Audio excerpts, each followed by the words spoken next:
Bonjour et bienvenue dans cette nouvelle vidéo Airless Discounter. Aujourd'hui, nous allons revenir sur la question tout simplement de qu'est-ce que l'airless. Pourquoi? Parce que il arrive de temps en temps que des gens nous recontactent et ne savent pas exactement.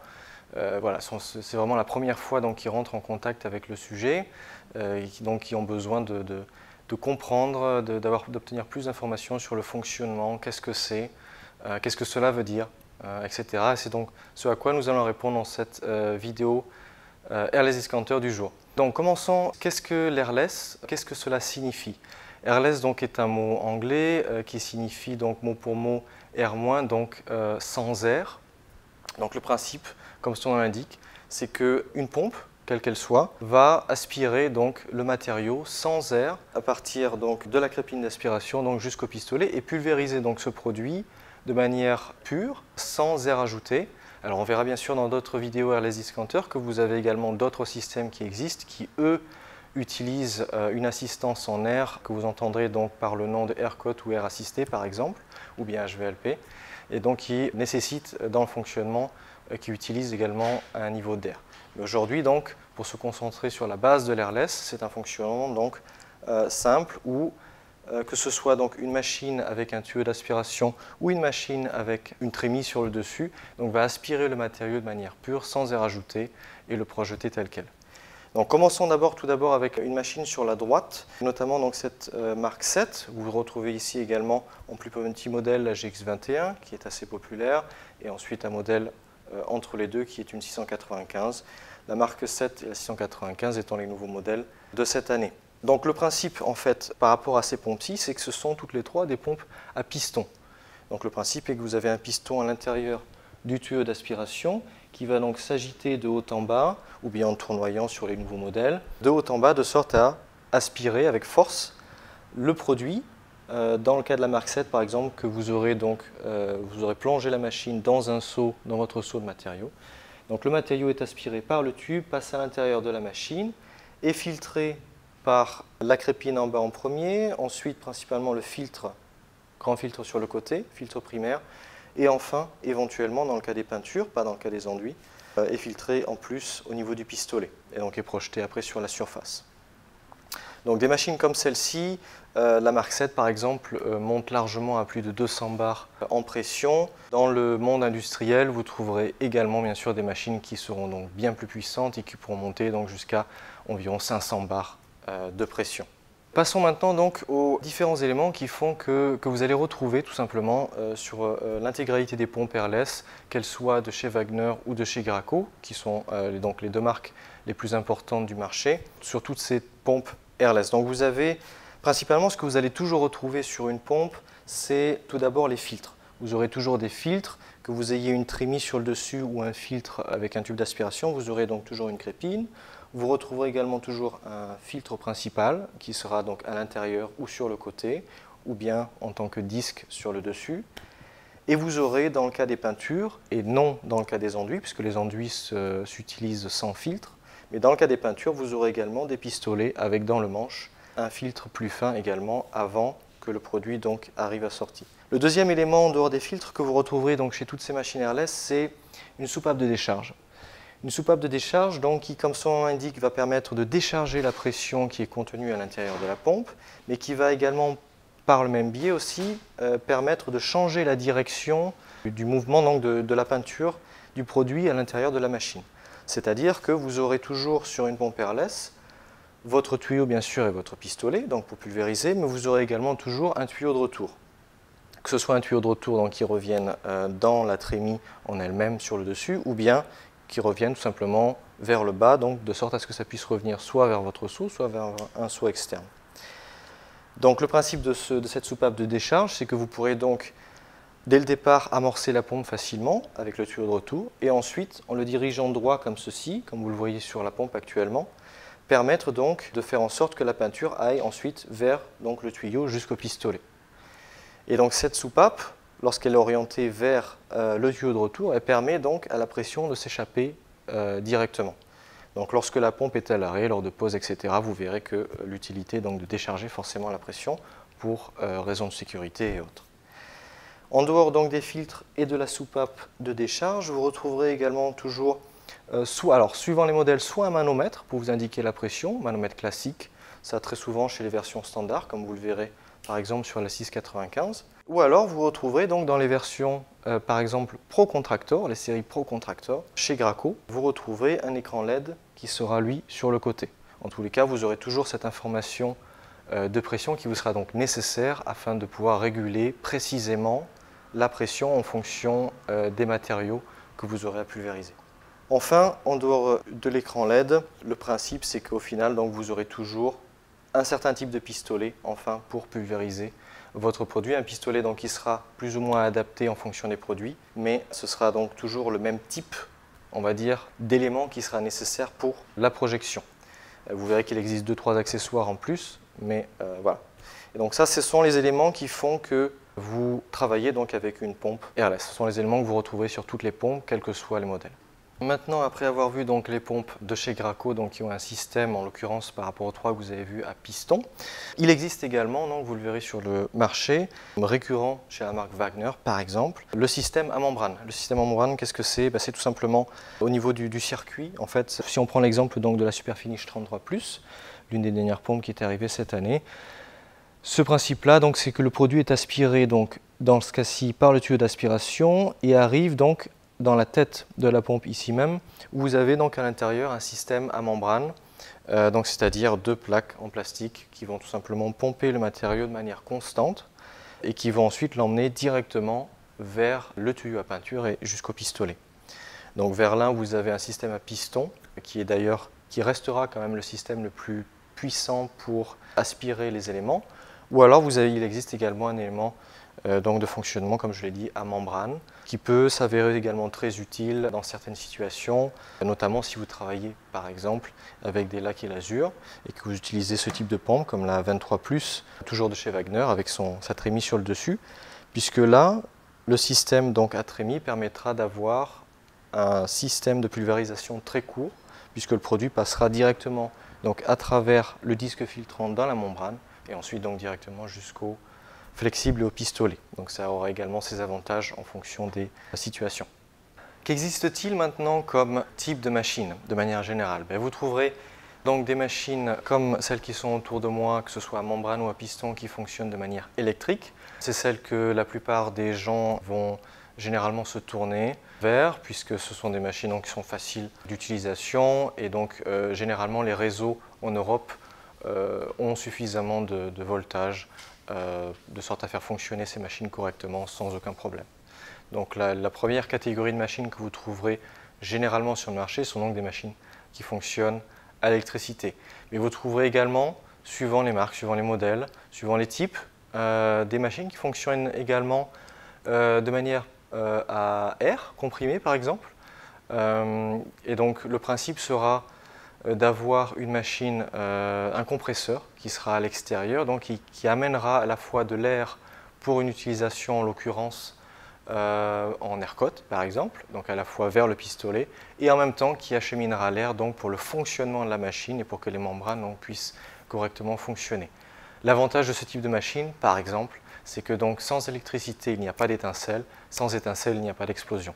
Donc si vous travaillez avec des produits solventés, que vous pouvez très bien utiliser avec les machines classiques qui travaillent à l'électricité, mais que vous, d'habitude, vous mettez par exemple dans des zones aérées, le gros avantage avec ces machines à air comprimé, c'est que si vous travaillez dans des endroits clos, où il n'y a pas, la machine ne respire pas, et bien sans électricité, sans étincelles, vous êtes garanti que vous ne risquez rien pendant l'utilisation de votre pompe.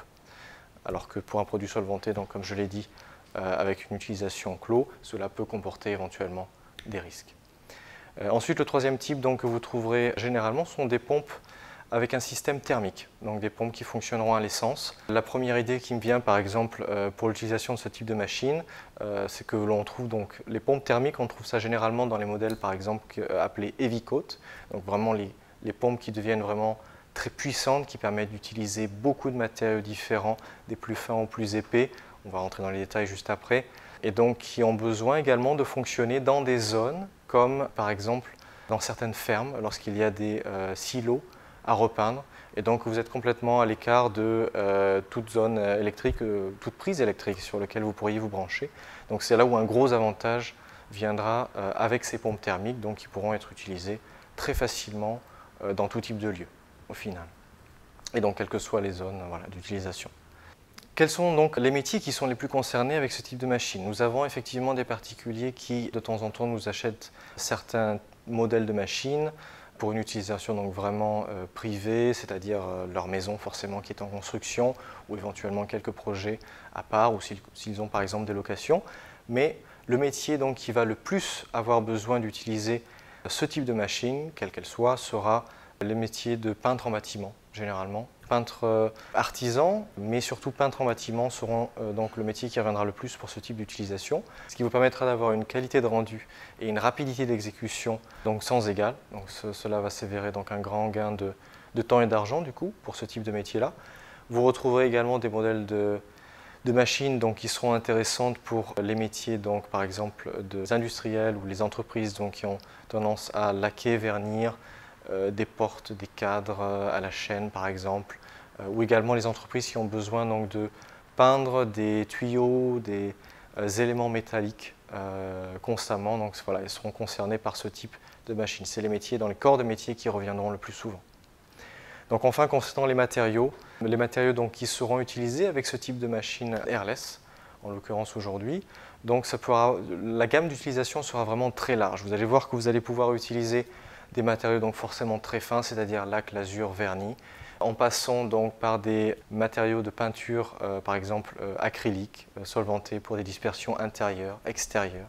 Vous pourrez également pulvériser avec certaines machines donc des peintures plutôt pour façade, donc qui sont généralement un peu plus épaisses que les peintures d'intérieur. Vous pourrez également pulvériser avec certaines pompes des peintures latex, des peintures produits anti-corrosion, et jusqu'à des matériaux bien plus épais comme très généralement les enduits, tout type d'enduit, mais également bitume éventuellement, et après sur des pompes donc beaucoup plus grosses éventuellement des éléments un peu plus granuleux, un peu plus sableux.